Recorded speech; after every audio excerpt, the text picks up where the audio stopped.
Bueno, muchas gracias. Muy buenas tardes a todos y a todas. Algunas caras, las que conocemos hace muchos años, mucho tiempo, que nos volvemos a reencontrar. La verdad que la escuchaba Alicia recién, con respecto a la historia del viejo hospital regional, Gabriel, y marcaba las críticas de la oposición. Yo era legisladora en ese entonces. Me tocó, yo no recuerdo si, ¿vos te acordás, Zanini, si era por ley especial o por ley de presupuesto que sacamos el hospital? Por ley de presupuesto. Bueno, cuando se discutió la ley de presupuesto con el hospital, la pelea fue fenomenal. Yo era diputada por el Frente para la Victoria Santacruceña. ¿Y cuál era el tema? Por la galería era lo que decía Alicia, que no, que es muy grande, que acá no se necesita. En realidad no había hospital regional. El viejo, hoy Centro Cultural, era el viejo hospital, que era una sucesión de pasillos. Las distintas administraciones habían ido armando pasillos. No tenías habitaciones particulares, había salas generales. Por ahí te podías cruzar con una persona en estado psiquiátrico en el hospital, así como lo estoy contando. Este era el hospital, que si era hospital regional. Era un hospital regional, se decía hospital regional como se podía haber dicho cualquier cosa. Bien. Uno se pregunta, y seguramente vos, Gabriel, decís, pero ¿cómo puede ser una comunidad en la cual no le gusta un hospital grande e importante? No, no. A la comunidad le importaba.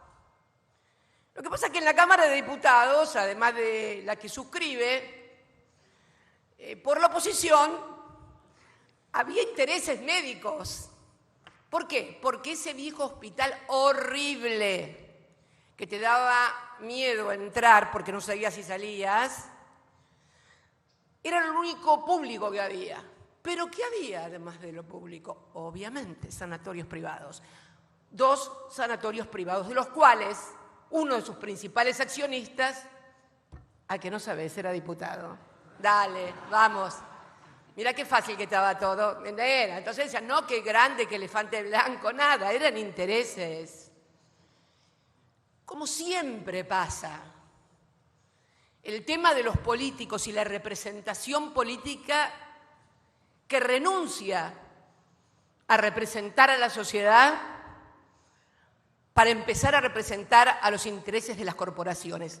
Tan viejo y sencillo como eso, Gabriel, compañeros, compañeras, amigos, amigas, santacruceñas. Sobre todo veo mucha gente joven que a lo mejor no se acuerda de la historia porque no la conoció. Pero esta es la verdad. Sentado en la banca, y lo conocía y era una buena persona, porque la verdad es que no tengo nada que decir de él, pero bueno, en definitiva, ni de los que votaban junto con él, que era todo el bloque de la oposición. Ni siquiera quiero nombrar el partido para no empezar con líos, que esto. A ver si podemos pensar un poquito, los argentinos y las argentinas, haciendo abstracción de quién lo dice, sino qué es lo que dice exactamente. Bueno, bien, el hospital obviamente se hizo. Kirchner vendió, como Alicia indica, ese palacete que teníamos en la calle Córdoba, se refuncionalizó las oficinas del Banco Provincia de Santa Cruz en Buenos Aires y la Casa Santa Cruz, que también durante mucho tiempo fue horrible, horrenda, hasta que lo convencí que tenía que hacer una cosa mejor. Le digo, no puede ser que vos atiendas en Buenos Aires. Bueno, Néstor era un impulsor de la obra pública, lo menciona Gabriel. Fíjense qué notable que nosotros aquí, cuando en los años 90 la desocupación era de 2 dígitos en todo el país, nosotros teníamos la desocupación más baja del país, 2.5, y era pura y exclusivamente por el impulso de la obra pública en Santa Cruz, que eran hospitales, que era el puerto de aguas profundas de Caleta Olivia, que era el aeropuerto internacional del Calafate, que eran los hospitales, las escuelas, o sea, la infraestructura económica, social, educativa, etcétera, etcétera. Bien, el hospital se hizo y luego, cuando Alicia asume, Alicia era la que planteaba la necesidad de ese hospital. Alicia fue nuestra ministra de Asuntos Sociales acá en la provincia durante las 3 gobernaciones, de Néstor, y de Desarrollo Social durante nuestras 3 presidencias. La mejor ministra de Desarrollo Social que tuvo el país. La mejor. La mejor. A ver.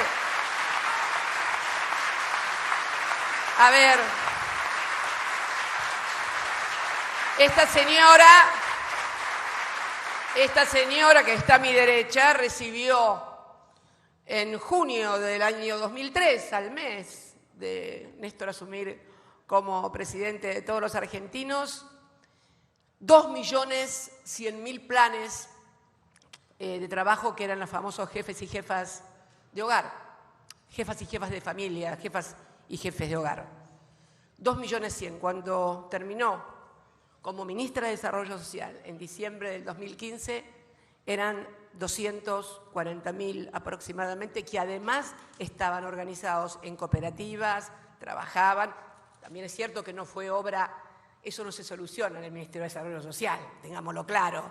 Eso se desarrolla en el Ministerio de Economía con un proyecto de país que industrialice, que genere fuentes de trabajo, pero que al mismo tiempo pueda administrar racional y científicamente la acción social que siempre una sociedad requiere para los sectores más vulnerables, para los que les cuesta salir y para lo que se denomina muchas veces como focos estructurales y cristalizados de pobreza. Esta es la verdad de la milanesa. Y bueno, cuando llegó acá a la gobernación, también vio la necesidad. Me acuerdo que Rocío García, que era en ese momento nuestra ministra de Asuntos Sociales, fue la que firmó la cesión de los terrenos, luchó mucho por eso. También firmó la cesión de los terrenos de la municipalidad junto con el entonces intendente para poder hacer la obra. También sabía que el hospital que inauguramos en el año 95, las clínicas, obviamente la gente empezó a atenderse en el hospital porque era de un nivel que no tenía ninguna clínica privada. También se reformó la carrera sanitaria, muy importante, y también se peleó mucho con eso, yo era también legisladora. ¿Por qué? Porque se había armado una carrera sanitaria, cuando llegamos allá por el 91, que por ejemplo era una serie de puntajes que aunque Favaloro viniera acá, perdía el servicio de cardiología, porque habían establecido una forma de puntaje por residencia, por nacimiento, por lo que fuera, que impedía. Y además se estableció algo muy importante, se bloqueó la matrícula de los jefes de servicio para evitar la competencia de lo público contra lo privado y de arruinar lo público para que terminen la historia de siempre. Yo digo siempre que la Argentina es un país circular. Miren, le comentaba recién a Gabriel que estar en este lugar, el Salón Blanco, es para mí muy fuerte. La última vez que hablamos en este lugar con Néstor, esta es la mesa donde nosotros, durante los 12 años, cuando ganábamos las elecciones y veníamos después de un acto eleccionario a festejar, la militancia entraba con los bombos, las banderas acá al Salón Blanco, y Néstor y yo nos subíamos arriba de esta mesa y de acá hablábamos. Es un lugar muy, muy entrañable. Y la verdad que cuando me fui de acá, nos fuimos, fue en el 2003, Néstor había llegado de cazuela, como digo yo, a la presidencia. Néstor es un hijo de la crisis del 2001, absolutamente. Y fue presidente por la crisis del 2001. Y la verdad que esa crisis del 2001 y todo lo que vivimos, porque nos había tocado vivir en la Municipalidad de Río Gallegos la crisis de la hiper del 89. Ahí estábamos en la Municipalidad de Río Gallegos. La crisis del 2001, a mí como senadora en Buenos Aires, y Néstor obviamente acá como gobernador, pero con una provincia muy ordenada, con sus sueldos al día, en un país donde hubo 14 monedas provinciales, patacones, lecops y no sé cuántas otras monedas.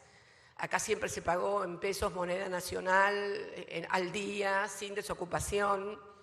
Esta es la realidad. Y cuando nosotros nos fuimos de acá, inclusive cuando yo terminé como presidenta ese 9 de diciembre, pensé que nunca más íbamos a volver a aquello. Yo no sé si ustedes han visto en estos días una serie que se llama Diciembre 2001. Se las recomiendo. Diciembre del 2001 la dirige, creo que el director, el chico de Benjamín Ávila, que fue el director de Infancia Clandestina. Y está basada sobre un libro del Palacio y la Calle del escritor Miguel Bonazo. Y narra la caída de la convertibilidad, esto es, de un peso es igual a un dólar, narra la caída, y junto con la caída del gobierno, obviamente de la alianza, que había llegado diciendo que se iba a mantener a como diera lugar esa convertibilidad, y narra. Y se ve a todo un gobierno, ministro de Economía, presidente, pendientes, que si el Fondo Monetario Internacional gira o no gira los fondos, algo que podría traspolarse exactamente a lo que nos pasa ahora. Y la verdad que yo creí que se había terminado eso, porque cuando Néstor paga al Fondo Monetario Internacional en el año 2005 no fue un acto ideológico, fue un acto absolutamente pragmático. Creo que fue el acto más pragmático que un presidente ha tomado en la historia argentina. ¿Por qué? Porque si vos querés ser presidente y te postulás para presidente, es porque querés gobernar el país, es porque querés decidir qué es lo que se va a hacer. En la economía, en obra pública, en educación, en lo que fuere. Y para eso necesitas recursos. Claramente no se puede hacer sin recursos. Y cuando Néstor toma la decisión, junto con Lula en Brasil, de pagarle esto al fondo, hace el acto más pragmático del que se tenga memoria. ¿Por qué? Porque recupera para la Argentina el timón de su economía. ¿Ustedes creen que fue casualidad que durante 12 años hubiéramos podido desarrollar un plan de obras públicas como nunca se había hecho hasta ese momento? Incorporar derechos, la asignación universal. Uno si mira esa serie, eso sí, esa serie es lo mismo que ahora con respecto al Fondo Monetario Internacional y la tensión, la pistola en la cabeza que te ponen. No es el mismo país, no es el mismo país. En el país del 2001 tenías 2 dígitos de desocupación, la UH no existía,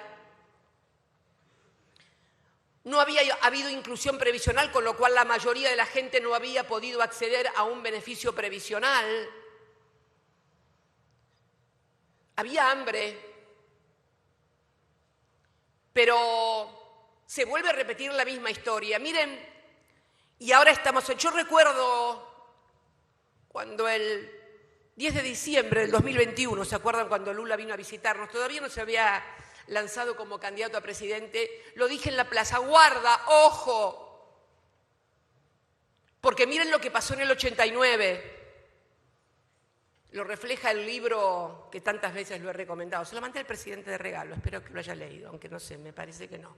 El de una temporada en el 5º piso de Torre. Bueno, lo que narra ese libro que pasó en el 89 es lo que pasa 12 años después, exactamente 12 años después, en el 2001. Y es lo que está pasando ahora, 20 años después, porque por el brutal endeudamiento privado primero y lo que sobrevino después, la llegada del Fondo Monetario Internacional,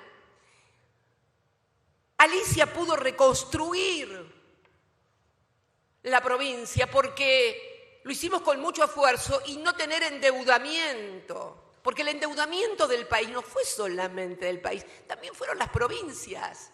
Hay provincias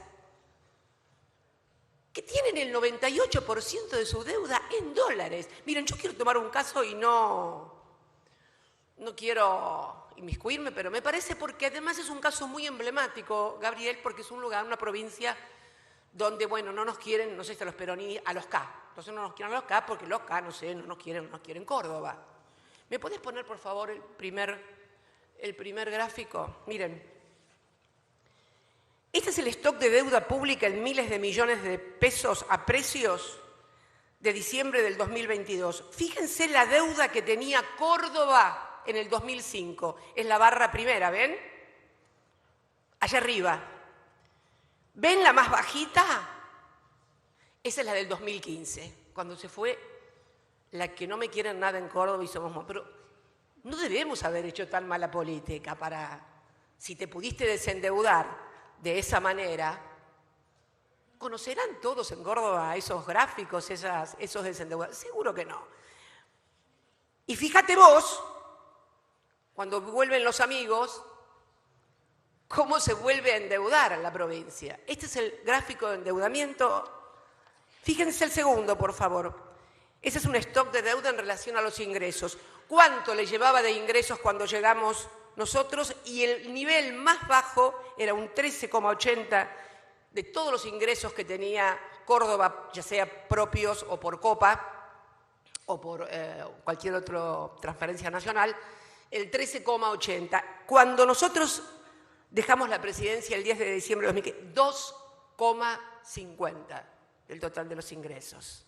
Y vamos al último, no quiero aburrirlos con gráficos. Composición anual de la deuda pública según moneda. Miren, en el 2005 el 19,20 era en pesos y el 80 en dólares. Fíjense en el 2015 cómo habían reducido a un tercio la deuda, habían aumentado la deuda en dólares y reducido la deuda en... Y fíjense cómo está al 2020. Miren cómo estaba el 2019 cuando llegamos, 94% en dólares. Y ahora 97,27 en dólares. Sin embargo, uy, qué malos son los K.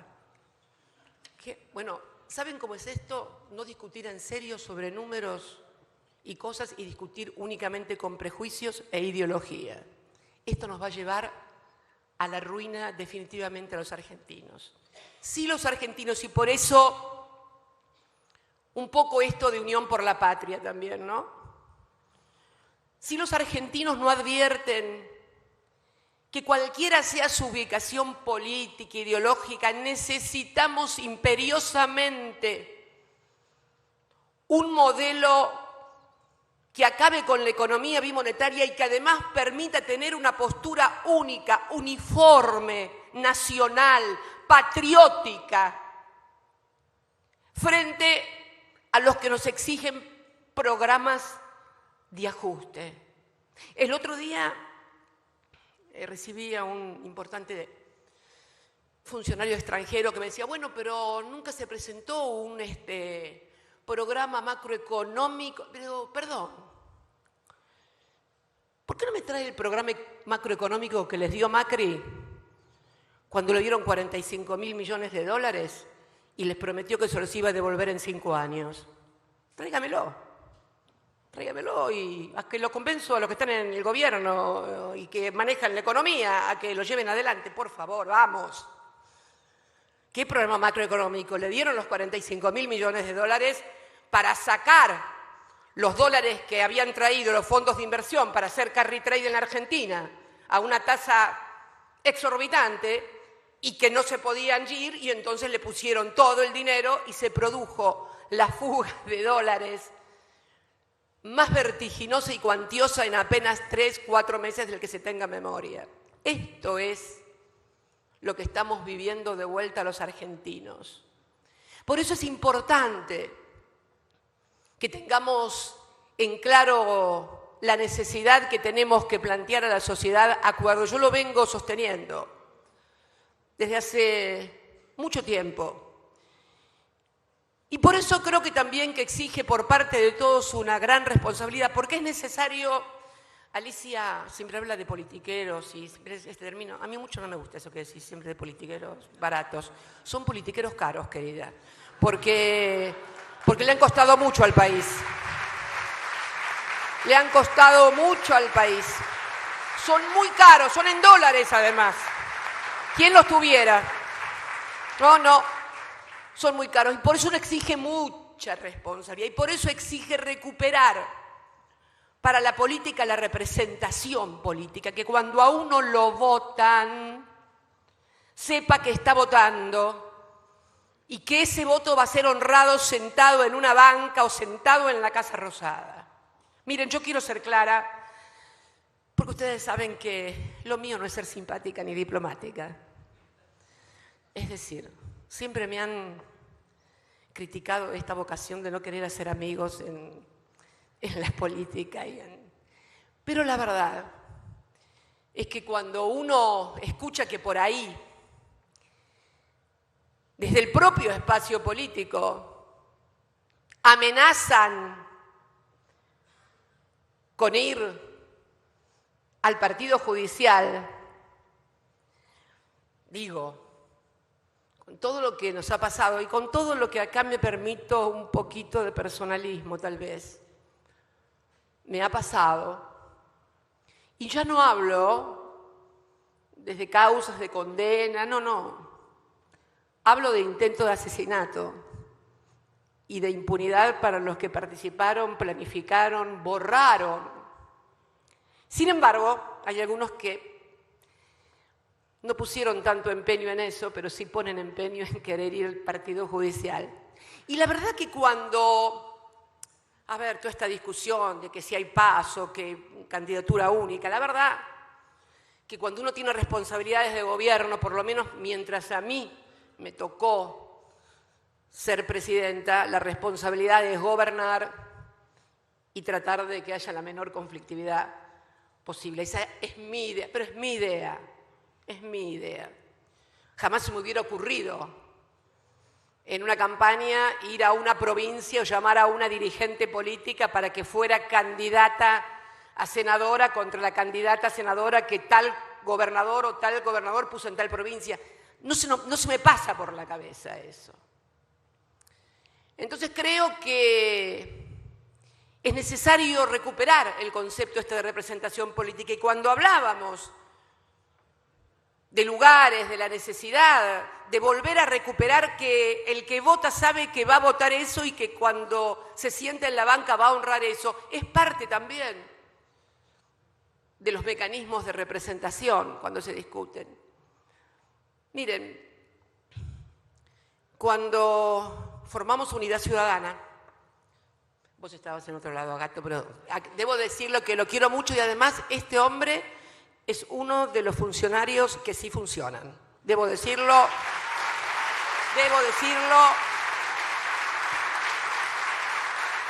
porque sería injusto igualar. Hay muchos funcionarios que funcionan, es cierto. El problema es que no tuvimos a los que funcionaban en los que estaban manejando la economía y la tarasca. Este es el problema que tuvimos. A ver, porque el Cato puede ser extraordinario en obras públicas, Luana puede ser buena en el PAMI. El otro día el presidente relataba una anécdota, lo digo porque lo dijo públicamente en un discurso, que el presidente de un laboratorio le había dicho que por primera vez no le habían pedido retornos, coimas o dinero, como quieran llamarlo, en un gobierno. Estos saben que es el PAMI, porque el PAMI es el que compra los laboratorios. Bueno, porque también a lo mejor, ojo, puede ser que durante nuestros gobiernos también haya alguien que haya pedido. Estuvo ahí una señora que es muy honesta de la oposición en el PAMI, ¿no?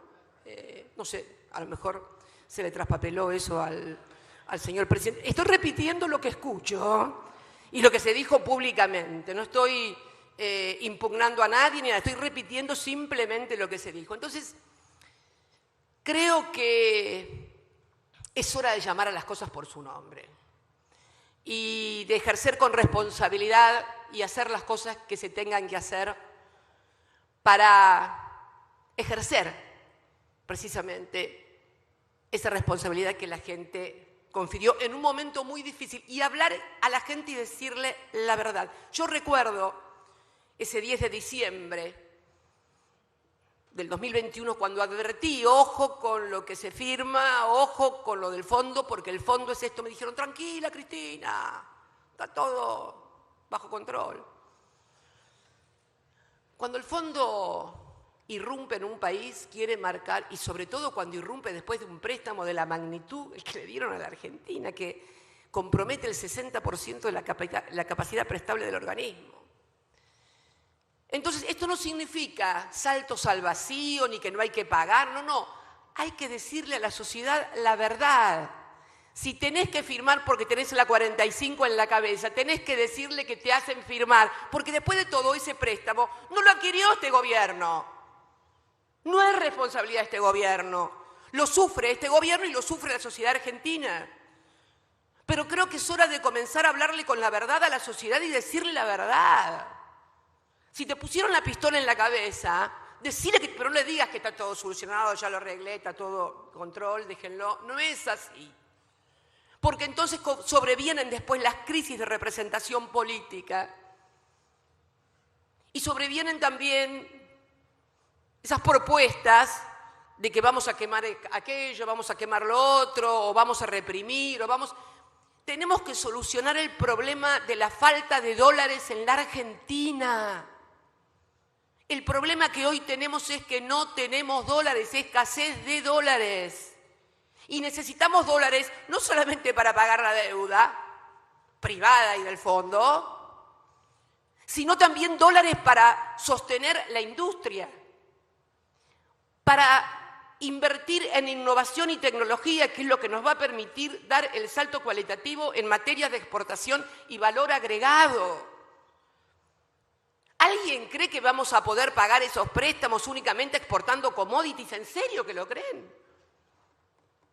Es necesario que entendamos, y además que fundamentalmente, como lo dije en Río Negro, el 10 de marzo cuando fui a dar una clase magistral, la escasez de dólares y los ajustes los va a sufrir esencialmente la clase media, que es la que más dólares demanda en forma directa o indirecta.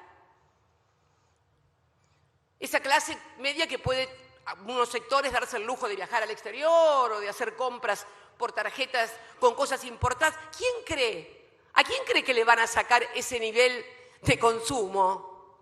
¿A quién? ¿Al que come polenta y arroz? No, hermana, te lo van a dar a vos, que hoy podés comprar cosas importadas y las cosas que consumís, insumos que también la clase media consume también en dólares porque son productos que demandan en su fabricación o en su importación dólares. Entonces hablemos con claridad. No podemos dejarnos manejar únicamente por los videógrafos que se plantean y con frases grandilocuentes. Miren, se los dice alguien que está despojada de toda vanidad y ambición. Yo he sido presidenta en 2 oportunidades. Me fui luego de completar 12 años y medio, que me atrevo a decir que fueron los mejores 12 años y medio de muchas décadas. Porque yo quiero preguntarle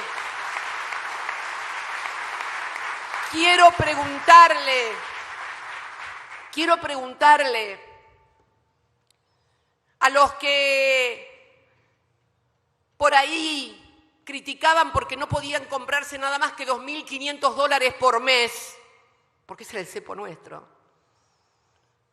¿En serio que vivían mal cuando gobernábamos nosotros? ¿En serio que no podían ahorrar a fin de mes con el trabajo? ¿En serio que muchos no pudieron conocer por primera vez el exterior cuando nosotros fuimos gobierno? ¿Es mentira todo eso? ¿O no se acuerdan los que le reprochaban, les hicieron creer que podían tener teléfono celular, plasma, etcétera, etcétera? Entonces, creo que es necesario, y esto no lo hago pasando factura ni nada, simplemente para que reflexionemos los argentinos, porque la situación es compleja, es difícil y exige seriedad y responsabilidad de todos los actores, oficialistas y opositores. Creo sinceramente que es necesario volver a ejercer ese amor por la patria en todo caso. Y si no les gusta la palabra patria porque suena demasiado grandilocuente, el hogar y la familia, porque en definitiva la primera patria que uno tiene es la familia. son tus hijos, son tus nietos. Esa es la primera patria. La patria chica, la patria del corazón, la patria de la casa, la patria del hogar. Bueno, entonces es hora de que en nombre de tantas cosas, en nombre del derecho que tienen los jóvenes y que tienen nuestros nietos a vivir en un mundo mejor, es necesario que reflexionemos y creo que impulsemos concienzudamente y con responsabilidad que haya diálogo entre todas las fuerzas políticas para abordar el terrible tema del endeudamiento con el Fondo Monetario Internacional. Créanme que ese es hoy el principal problema que tiene la República Argentina. No los trajimos nosotros. Es más, cuando se discutió en la Cámara de Diputados si se pagaba o no se pagaba lo que demandaban los fondos buitres, fue el diputado Axel Kicillof, hoy gobernador de la provincia de Santa Cruz, el que advirtió que si se hacía eso, la Argentina iba a terminar una vez más en el Fondo Monetario Internacional. Y hoy estamos ahí, en el Fondo Monetario Internacional, con una deuda como nunca. La que Néstor pagó eran apenas, pero claro, al lado de este era apenas 9.800 millones de dólares. Acá, además de los intereses y del capital que no se reducen, además hay sobretasa de interés por la magnitud del préstamo acordado. A ver, como le dije a ese funcionario que me vino a ver y le digo, es cierto que el país es uno solo y la República Argentina es una sola, independientemente de cuál sea el partido que lo gobierna, pero el Fondo Monetario también es uno solo. O ahora me van a hacer creer que Kristalina Georgieva no tiene nada que ver con Christine Lagarde. A ver, responsabilidad compartida en todo caso, pero no solamente responsabilidad, que además siempre terminan pagando los sectores más vulnerables.